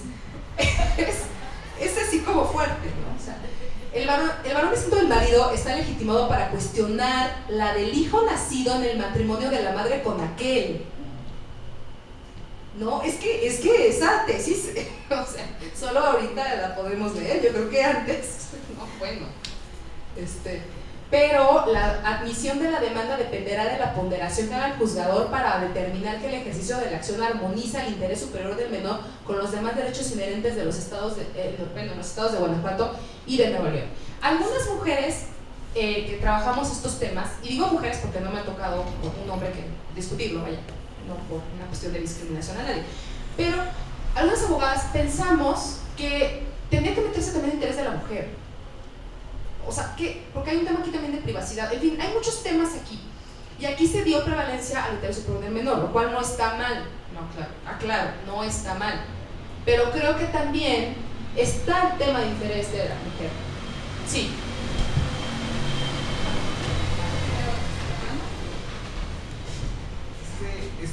Esta jurisprudencia me recuerda un caso que estoy viviendo muy cerca de mi familia. No vaya a ser el caso del que deriva. No, porque no se llevaba a juicio. Una mujer pues se convierte en la segunda pareja, por no decirlo, de un hombre casado. Ella dice, yo lo único que te quiero es para que me des un hijo. No te quiero para más. Eso se lo dice hace 15 años, pero él con la mentalidad machista dice, no vas a salir adelante. Y me vas a rogar y me vas a suplicar y no, y entonces él la empieza a molestar como al año de nacido, el menor, y le dice, ¿en qué quedamos? Ella le dice, yo nada más te ocupé para esto. Mi familia la empezó a presionar en el aspecto de que deja que se acerque su padre, su hijo, etcétera, etcétera. Entonces ella decidió, bueno, ok, no le voy a negar que el padre se acerque al hijo y que el hijo mantenga una relación con el padre. Ya después de 15 años, él ya le está pidiendo esto y le está amenazando la situación de su matrimonio en sí, pues desde que se relacionó con ella, ya estaba distorsionado. Y entonces él empieza a presionar a que le va a promover esto para pedirle el reconocimiento de la paternidad de su hijo. El hijo oye, es de película y de novela. Pues es que El hijo oye y le dice, sí, tú tienes otra familia, tú tienes otras hijas, ¿no? Y él por el medio del Face contacta a sus hermanas, a sus medias hermanas. Y les dice, si mi mamá y mi papá no se han atrevido a decirle a tu mamá que tuvo otra esposa y que tiene otro hijo, yo sí. Antes de que tu padre le promueva el curso a mi madre. sí, es que es un tema muy delicado, por eso digo que esta tesis hay que verla con cuidado. Ahora, desde mi punto de vista, eso también lo veremos en el próximo taller de interés superior del menor. Con el tema de interés superior del menor, cuidado, porque también aquí probablemente la madre podría alegar su derecho a la intimidad, porque posiblemente el hijo ni siquiera pudiera ser de la persona con la que tuvo la relación fuera del matrimonio y se está prestando para una extorsión, un chantaje, ¿no? Pero como está la tesis así, alguien puede venir a invocarla. Entonces, tenemos que ser muy cuidadosos cuando tratamos los temas así. No es tan sencillo. ¿Sí? Pero a lo que iba es nada más de que de todo esto, de todos estos problemas, se derivan a una mala mujer. Bueno. O sea, no, es que culturalmente. Culturalmente. Culturalmente, así a la mujer se le trata de todo. De todo. Sí, bueno, toda la culpa la tiene. O sea, a él nada más se le está tratando hasta de un buen padre, porque quiere pelear. Claro, porque está peleando por sus hijos. Es que esa es una lectura que muchas mujeres le dan a esta tesis. ¿Me explico? Lo que tú estás ahorita diciendo. Es que esta tesis, para que vean cuántos padres sí se preocupan por sus hijos, ¿no? Entonces, cuando vemos derecho familiar y vemos filiación y vemos pruebas de ADN, en fin, etcétera, todo esto que estamos ahora viviendo, no hablemos de maternidad subrogada, que también ya es un tema importante. Lo que tú dices, las mujeres que quieren tener hijos y no quieren reconocer la paternidad del hombre que fue quien las embarazó, y él sí quiere su paternidad. En fin, son los problemas que ahora un concepto tradicional de familia como el que vimos definitivamente ya no nos sirve. No quiere decir que sí existan familias así estructuradas, que también el derecho tiene los elementos para defenderlas. O sea, el punto aquí es cómo vamos a ver los casos concretos a resolver, ¿sí? Y no podemos partir de la premisa de que es el concepto tradicional de familia. Ese es el punto importante. Porque puede ser que te encuentres un caso de derecho de familia de papá, mamá, hijo, hija, todo de esta forma. Por supuesto que hay, y hay muchas familias así, ¿no? Y no es ni bueno ni malo, así están estructuradas. Hay familias monoparentales que, si ustedes leen INEGI, el Censo de Población y Vivienda, el último que fue 2011, 2010, sí, 2011, se van a sorprender de que nuestro estado, México, el país, tiene en su gran mayoría estructurada la familia monoparental, donde la madre es la cabeza de familia. Entonces, el concepto de padre y madre en la familia no es tan mayoritario como pensamos. La mayoría, curiosamente, son madres con hijos. O sea, es algo muy interesante ver cómo van las dinámicas, ¿no? Ahora también es verdad que ya hay más juicios de paternidad que antes. También es verdad. Entonces, estamos viendo estas dinámicas donde, obviamente, ya no podemos partir de un concepto de familia, como dice el término de la Corte Interamericana, que por eso me gustó. Un concepto de familia concluido o cerrado. La palabra es un concepto de familia cerrado. No podemos partir de eso. Si partimos de eso, en sí mismo ya voy a llegar al juicio como un estereotipo. Entonces, tengo que ser muy cuidadosa, tenemos que ser muy cuidadosos antes de dictaminar su al leer esta tesis me recordó momentos conflictivos que he vivido y nuevamente los traigo ahorita. Es cuando estás dando el curso de derechos humanos, cuando vas a hablar de derechos humanos de las mujeres, tienes que partir primero por derechos humanos, el tema de derechos humanos. Cuando llegas a hablar de derechos humanos de las mujeres en la población a quien impartes, sí se genera mucho conflicto en decir, a ver, ¿por qué hablar de derechos humanos particularmente de las mujeres, ¿no? Entonces había un conflicto ahí muy interesante. Y ahorita leyendo la tesis digo, no es tan complicado como parece. Ella, si bien por un lado podemos analizar que ella está en su derecho de decidir con quién esparcimiento, como dice el derecho de con quién esparcimiento de los hijos y con quién. ¿No? Ella está ejerciendo ese derecho de decir con quién quiso. No sabemos si fue planeado, ¿no? Cada caso es público. Así es. Entonces, bueno, pero ella está en su derecho de decidir con quién iba a procrear este niño o niña, pero también él tendrá su derecho de saber si es el padre, ¿no? Pero también el niño o la niña tiene derecho a saber quién es su padre. Entonces, como que es un juego de derechos que sí se complica, ¿no? Y dices, sí, no, a ver quién es quien tiene la razón, o sea, quién es que finalmente, a quién se le tiene que hacer valer su derecho, porque desde el punto de vista, las tres personas tienen un derecho que exigir, ¿no? Claro, y por eso le digo que no son temas sencillos, que yo diga, aquí aplico la tesis y ya terminé mi tarea. Vas tú y luego Lo más grave para mí de lo que está planteado en esta tesis es lo de la ponderación en el juzgador para determinar esto. ¿Por qué? Porque vamos a elementos subjetivos y no objetivos para determinar qué es procedente y qué no respecto del planteamiento que se haga. Pero el punto aquí es precisamente ese. Eso es lo que me interesa a mí discutir con ustedes. El punto es, ¿podemos hacer una tesis igual para todos? No. O sea, yo me puedo comprometer y decir, esta tesis vamos a quitarle, ¿qué les parece? Si le quitamos el dependerá de la ponderación que haga el juzgador, vamos a quitarle del dependerá para abajo. Imagínense cómo queda la tesis. Me queda otra cosa. ¿Se dan cuenta? O sea, ¿se dan cuenta de la importancia que tiene este tipo de afirmaciones? Lo cuidadosa que tuvo que ser la Corte Interamericana cuando en el caso de Atala, lo cuidadosa que tuvo que ser la Corte Interamericana en el caso de Atala cuando dijo la Convención Americana de Derechos Humanos no reconoce un concepto de familia cerrado. No pudo comprometerse con decir familia en el sistema interamericano es. No dijo eso porque sabe perfectamente que hacer una afirmación de esa magnitud es hacer un concepto cerrado de familia, donde podemos dejar fuera muchos casos que se van a quedar sin acceso a la justicia, ¿no? O se le van a aplicar criterios que sean sumamente injustos. Sí. ¿Qué pasa con los bancos de semen? ¿Cómo está legislado? Si los que donan el semen después quieren saber qué pasó con sus semen. Esa es una muy buena pregunta, muy buena pregunta. Mira, en principio te comento algo. Tenemos una pésima y muy atrasada legislación en todo lo que tiene que ver con inseminación in vitro, con maternidad subrogada, que son las madres que alquilan su útero.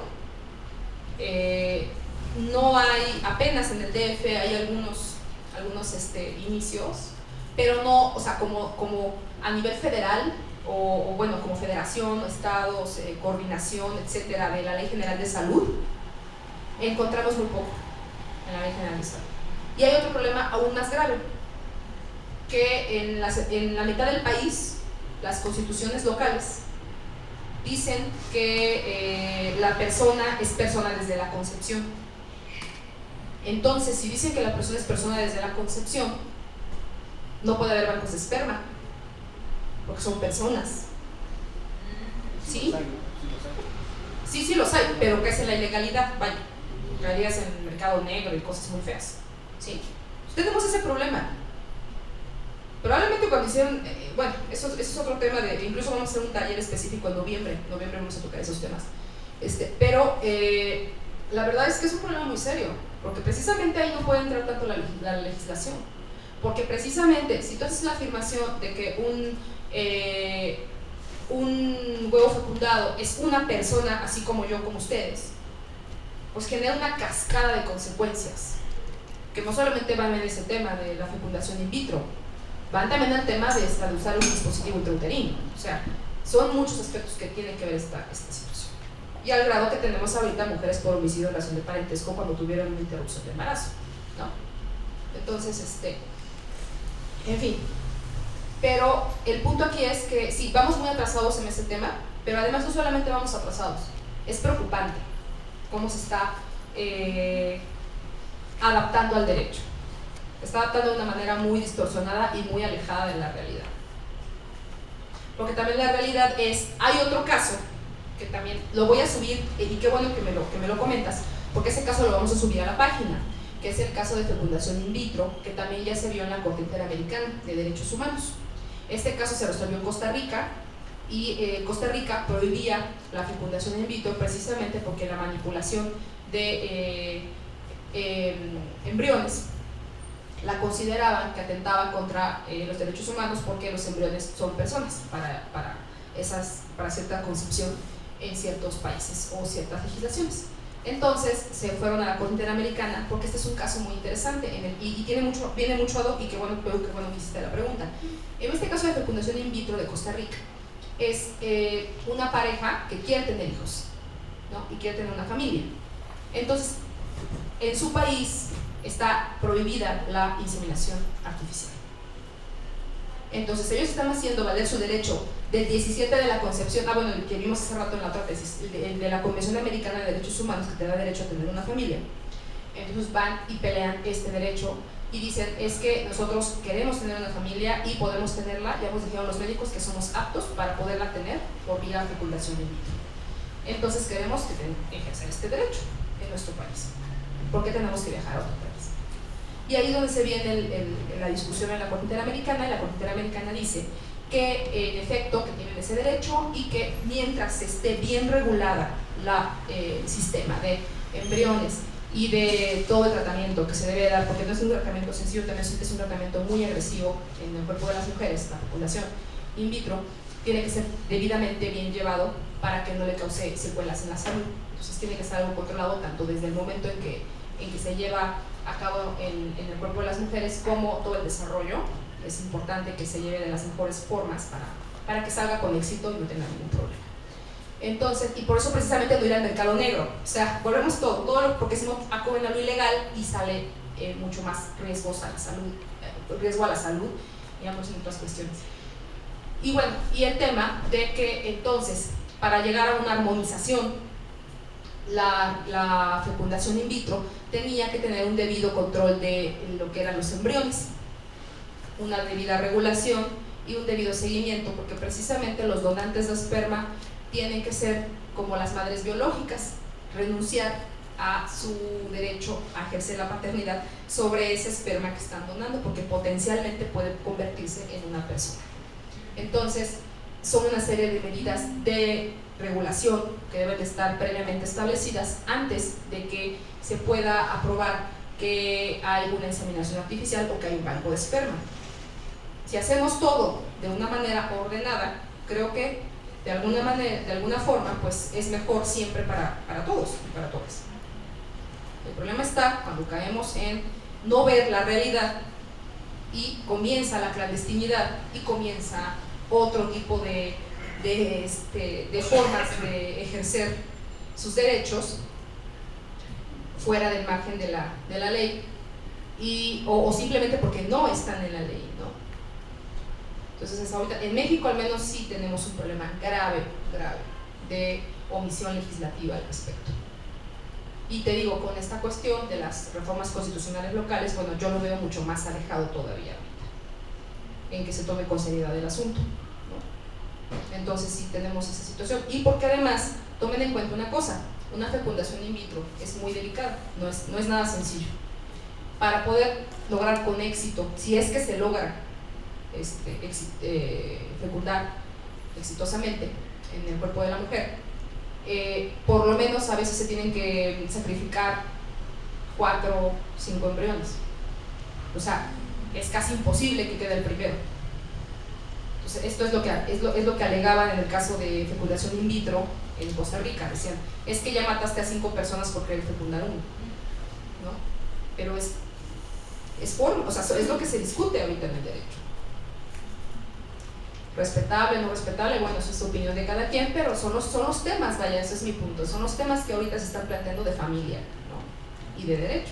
Y por supuesto, claro que si no está legislado, por eso que tu pregunta era muy interesante, es muy interesante, claro que si no está legislado y hay un donante de esperma y ese menor nace, por supuesto que si no está legislado puede llegar a pedir su paternidad, claro que puede, absolutamente, que tiene derecho.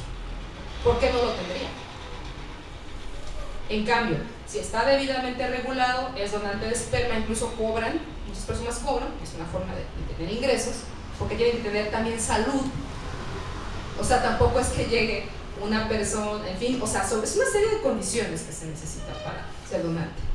Pero si es el mercado negro, llega cualquier persona, dona, no se saben sus datos, entonces es verdaderamente un problema, ¿no? Un problema grave y real, ¿no? Entonces, como les comento, esta tesis es muy interesante porque el propio rubro nos expone que ya no es posible tener un concepto cerrado de familia.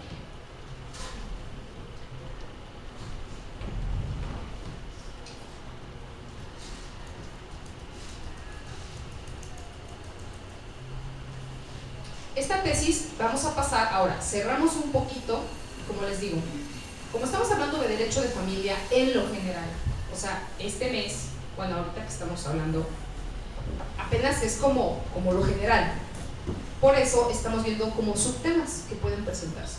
Vimos ya un tema de matrimonio, vimos un tema de alguna manera de matrimonio entre personas del mismo sexo, porque estamos viendo un tema de divorcio, ¿no? El que vimos del divorcio sin causa, sin expresión de la causa. Luego vimos un tema de paternidad. Para que nada más nos demos un poquito una idea de que el derecho de familia es un árbol gigantesco con muchas ramas que se pueden ir presentando y haciendo la precisión que no estoy ni siquiera metiendo ahorita el tema de interés superior del menor porque es muy extenso, muy complejo y le vamos a dedicar el siguiente taller. Entonces, en el caso de las pruebas, ¿qué pruebas pueden hacerse valer en un juicio de familia? La verdad es que es muy difícil también. Hay un caso muy dramático que conozco en derecho de familia, ¿no? Donde que trasciende a lo penal, porque también en derecho de familia estamos siempre en la delgada línea de brincar al derecho penal, ¿no? En algunas personas pensamos, porque es un tema muy complejo, que cuando hay violencia doméstica no necesariamente debemos acudir al derecho penal, debemos evitar en lo posible el derecho penal. Hay otras posturas de colegas mías que también tienen un sustento muy importante, porque tampoco estoy diciendo que sea un tema sencillo, que sustentan que sí, que en violencia intrafamiliar debe entrar el derecho penal inmediatamente, que es la única manera de combatirlo. Yo honestamente tengo algunas dudas porque no ha sido muy exitoso, pero en algunos casos sí es necesario, lamentablemente, pero como les comento, cada caso habrá que verlo con mucho cuidado para no tener mucha sensibilidad, y aquí la perspectiva de género de veras que puede hacer que una sentencia se resuelva de una manera o que se resuelva 180 grados de otra, o sea, así de abismal, ¿no? Entonces, por eso sí es muy importante que tengamos muy presentes todos estos elementos. Y en el caso de pruebas en un juicio donde tiene que ver la familia, pues hay que ser muy cuidadosos. Actualmente, también lo vamos a subir a la página, el material, porque les digo, en 2 horas es imposible, pero por lo menos que tengamos una compilación, ¿no? Ya cada quien tomará lo que considere que le puede servir. Vamos a ver que hay un protocolo para juzgar cuando hay menores. Cuando en un juicio hay menores de edad, pues no es tan sencillo pedir pruebas, no es tan sencillo llamarlos a testificar, no es nada más que aporten o que incluso entren propiamente a un juzgado. O sea, para un menor entrar a un juzgado, esa impresión a él le va a cambiar la vida, porque es un niño pequeño o una niña pequeña. Entonces, esa imagen en su cabeza hay que manejarla con cuidado. Si para un adulto, una mujer o un hombre que entran a un juzgado por primera vez en sus vidas, que no son abogados, se ponen muy nerviosos y muy nerviosas. O sea, es una situación no agradable, ¿vale? Y más si tú eres la demandada o el demandado, o sea, es una experiencia desagradable. Imagínense para un menor y que se están divorciando sus papás, bueno, o sea, es terrible. Pero por eso, precisamente, es importante que sensibilicemos a los juzgadores, a las juzgadoras, para que entiendan, y las pruebas que piden en un juicio, tanto para las partes como en derecho de familia, tienen que regirse de otra forma. O sea, tenemos que ser muy sensibles cuando en un juicio, qué tan necesaria es una prueba para resolver el caso concreto, qué tan necesario es que la madre exhiba si realmente era cierto que estuvo enferma de no sé qué cosa, y en fin, que yo he visto juicios así, ¿no?, de divorcio, y que exhiba si tuvo papiloma humano y que lo ponga en el expediente, o sea, de verdad, ¿no? Son cosas que hasta qué punto el juez necesita eso para dar su sentencia, ¿no? Entonces tenemos que ser por eso el tema de familia como que muy cuidadosos, porque ese expediente rato también lo puede ver el hijo, entonces tenemos que tener siempre todo esto en mente, y hasta qué punto finalmente la integridad de la familia no nada más quiere decir que la familia permanezca junta para siempre y perpetúe la especie y todos estos conceptos tan rígidos, que si bien no digo que no sean funcionales, para muchas familias lo son y está bien. O sea, precisamente esa es la ventaja de la familia, cada quien forma su familia de una manera libre, como consideres que es mejor, y para tus propias formas y cultura y forma de interactuar con el mundo y con la sociedad. Tú vas a formar a tu familia, o vas a formar parte de una familia, o en fin, vas a educar a tu familia, o te van a educar, en fin, es una serie de interacción que cada quien va a irla moldeando. Pero, tratándose de casos concretos ante tribunales, todo este mar de información tiene que ser manejado con mucho cuidado, ¿sí? Y tratándose de pruebas, es lo mismo. En un juicio me decía una conocida, su expareja ya está divorciada, ella tiene la custodia de los menores. Su expareja se peleó con ella hace poco porque ella va a volver a contraer matrimonio. Entonces le dijo, te voy a quitar a mis hijos. La demandó para quitarle los hijos. Presentó la demanda y rajatabla, la juez, es otro estado de la República, la juez pidió inmediatamente la testimonial de los menores y si estaban bien y que no sé qué, pero de repente, o sea, nada más así. Entonces aquí fue donde pudimos ver que hay unas tesis muy interesantes tratándose de estos temas, donde se pueden presentar o se puede impugnar que la juez no tiene la facultad para llamar a los menores de una manera tan inmediata y sin una justificación debidamente razonada y bajo ciertas tan fue positivo que metiera ella esta reclamación para negarse a llevar a los menores por su bien, porque los niños hasta la fecha ni siquiera se enteraron de que esto sucedió, afortunadamente, porque después el propio excónyuge se desistió, ¿no? ¿Me explico? Entonces aquí lo que se manejó en este amparo indirecto, porque primero fue reclamación y luego amparo indirecto, después lo que se manejó fue que se le iba a causar un daño irreparable a los menores. Sí, porque los llevas y aunque ya después se desista el excónyuge, ya la impresión ya la tuvieron, o sea, eso ya yo no lo puedo echar para atrás, sí voy a causar un daño irreparable. Entonces tenemos que parar esto hasta en tanto veamos, ¿no? Y ese tipo de cuestiones se presentan con mucha frecuencia en este tipo de casos. La otra pregunta, que también se da mucho en tema de familia, ¿qué tan, por un lado, dicen muchas mujeres, por un lado me están diciendo que denuncie la violencia de familia, y por otro lado tampoco quiero que se lleven a la cárcel a mi pareja,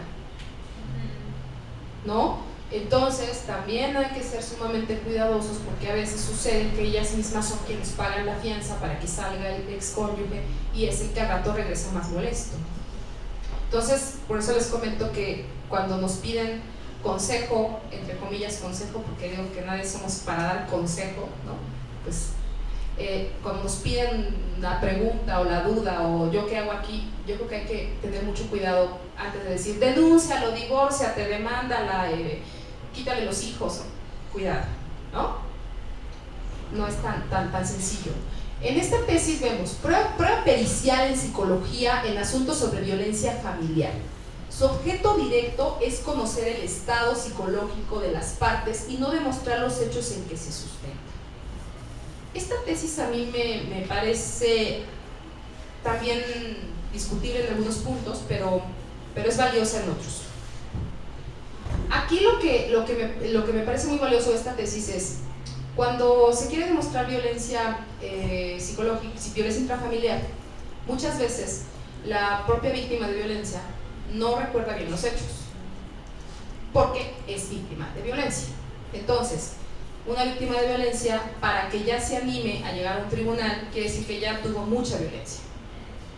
No crean que es como en otros países que al primer al primer bofetón ya corren al tribunal y se divorcian y basta, ¿no? No, regularmente, lamentablemente en nuestro país, y me atrevo a decir que a nivel regional, latinoamericano, para que una mujer, regularmente son mujeres en porcentaje, aclaro, no digo que no exista violencia doméstica en contra de hombres, claro que la hay, y sobre todo en contra de menores, pero como les digo menores, pues vamos a ver el tema después, pero en contra de menores hay una violencia doméstica brutal, porque son doble víctimas, a veces son víctimas de violencia de los padres y víctimas de violencia de las madres. Entonces, pues les toca de los dos lados, ¿no? O de la abuelita, o de con quien los encargan, o de todo el sistema que hay alrededor del cuidado de menores. Entonces, en este caso la tesis me parece muy acertada en temas de pruebas para acreditar violencia, aunque les digo, como todo en este tipo de cuestiones son perfectibles, se pueden mejorar, ¿no?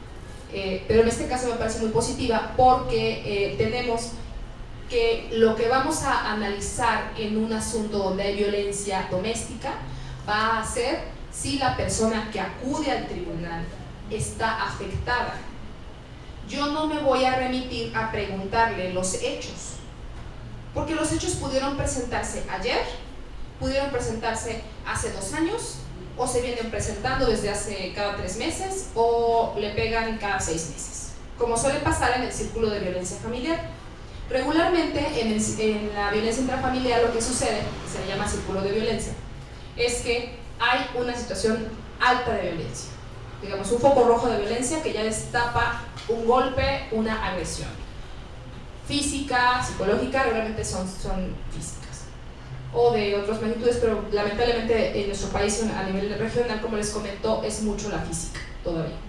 Se da la física, luego viene la etapa de que se bajó esta agresividad porque ya surgió el hecho violento, baja un poco la agresividad en esa relación. Luego viene la etapa donde el agresor o la agresora piden perdón, disculpas, que no van a volver a hacerlo. Luego viene una etapa que incluso le llaman en el círculo de violencia luna de miel, donde otra vez la pareja logra una estabilidad de convivencia, y luego volvemos otra vez al círculo. Viene otro acontecimiento, otro hecho, donde de repente hay ¡pum! Algo sucedió que nos volvió a poner en este problema. Y viene otro golpe, pero ahora viene más fuerte que el anterior, o la agresión es más fuerte que la primera. Por eso tratar a una víctima de violencia doméstica es muy complicado, porque a lo mejor cuando llega al tribunal está en la etapa de luna de miel, entonces, o está en la etapa en la que le están pidiendo perdón. ¿Sí? No llegan justo en el momento donde sucedieron los hechos.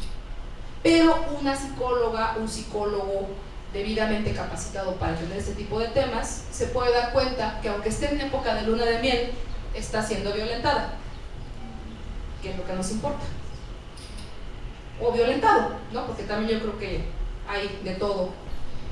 Como les digo, a veces hablamos más de mujeres por cuestiones de porcentaje, y sí o sí me interesa aclararlo. Seguramente por eso hablamos más de mujeres, pero no excluimos que también hay hombres. Y bueno, lamentablemente ya casi nos va a dar tiempo porque sigue otro taller ahorita a las 2 de la tarde, que también está muy interesante, si se pueden quedar, quédense. Pero, sí, gracias. Tenemos que concluir ya esta primera sesión. Me interesaba mucho, por lo menos alcanzamos a ver lo genérico, que es no quedarnos con un concepto de derecho de familia cerrado, no querer inventar uno que porque cubra todo, de que fuera alguien, ¿no? Y sobre todo, darnos cuenta que la jurisprudencia o los casos concretos que se resuelven son muy importantes porque precisamente van a ser los que los demás jueces a nivel local o federal van a aplicar para resolver los problemas. Entonces, por eso una sentencia, sobre todo cuando viene de la Suprema Corte de Justicia, que vimos que son obligatorias, la mayoría, bueno, generan algo que se llama jurisprudencia, bueno, tenemos que darle seguimiento a su trabajo, ¿no? Y conocer lo que va haciendo, qué cosas va desarrollando, ¿no? Porque si yo no sé que existe esta tesis de paternidad, pues imagínense, ¿no? Tengo que saber, tengo que estar consciente de que existe, tengo que saber, en este caso de prueba pericial, psicológica, como les digo, esto es muy importante porque si yo quiero ayudar a alguien que es víctima de violencia y de repente en el juicio me están pidiendo que narre los hechos y que narro mal los hechos y que entonces, bueno, espérame tantito, aquí lo que me importa es que a ella la valoren de que ha sido violentada o me lo valoren de que ha sido violentado, es lo que me importa demostrar. No me importa demostrar si le dieron un escobazo en la cabeza ayer, eso no me importa, lo que me interesa es demostrar que es víctima de violencia, ¿sí? Es otra manera de verlo. Y estas tesis, hay muchas más sobre los temas, las vamos a subir a la página del museo. Esperemos que tengamos esto listo la próxima semana. Yo espero para el miércoles más o menos que ya tengamos un link donde va a venir, y ahorita me parece que dejaron sus correos electrónicos, ¿no? Bueno, ahí les vamos a avisar y ahí vamos a subir los casos. Vamos a subir de fecundación in vitro, que yo creo que a ti como médico te puede ser muy interesante, porque es una forma jurídica, pero es muy bueno, tiene muchas pruebas que se vinculan directamente con la medicina. Y bueno, también el caso de Atala vamos a subir y vamos a irlo alimentando con las nuevas cosas que vayan saliendo, ¿no? Para que estemos actualizados y bueno, sepamos, porque tenemos que ir avanzando en otros temas, digo, no podemos quedarnos solo en derecho de familia, pero al menos sí terminarlo con interés superior del menor el 19 de octubre. El 19 de octubre el taller va a ser a las 2 de la tarde, porque tenemos ocupado el museo antes. Tenemos, como si no, pero prefiero que ahorita ya sigue otra compañera que va a hablar también de un tema muy interesante, pero bueno, yo les agradezco muchísimo de verdad que hayan venido, y espero que sea de su interés, espero que este tiempo que invirtieron aquí pues haya sido de provecho, y pues de verdad que estoy para servirles en lo que necesiten. Tú comentaste que los hijos leen estos expedientes. ¿No sería una forma de violencia? ¿Por qué sus hijos tendrían que leer los expedientes si el asunto es entre los padres? Bueno, es que no te estoy diciendo que lo lean en este momento, sino que queda la historia, o sea, ese expediente existe, ¿no? A eso me refiero, como una cuestión de información. A eso me refiero, no porque el niño vaya y oiga, puedo ver mi expediente. Ah, bueno, es que también eso también es otro tema también de cómo se tratan ciertos problemas. Sí, pero sí entiendo tu punto. Pero no es que el niño vaya y le diga, oye, déjame ver mi expediente. No. Pero bueno, pues de verdad les agradezco mucho su presencia y bueno, ojalá nos puedan acompañar el 19 de septiembre, si es sábado, el tercer sábado de octubre, y vamos a estar aquí a las 2 y vamos a hablar de interés superior del menor. Entonces, que es como la otra partecita de todo este tema, ¿no? Y bueno, muchas gracias. Que tengan un buen fin de semana. Sí, claro, no, sí, sí.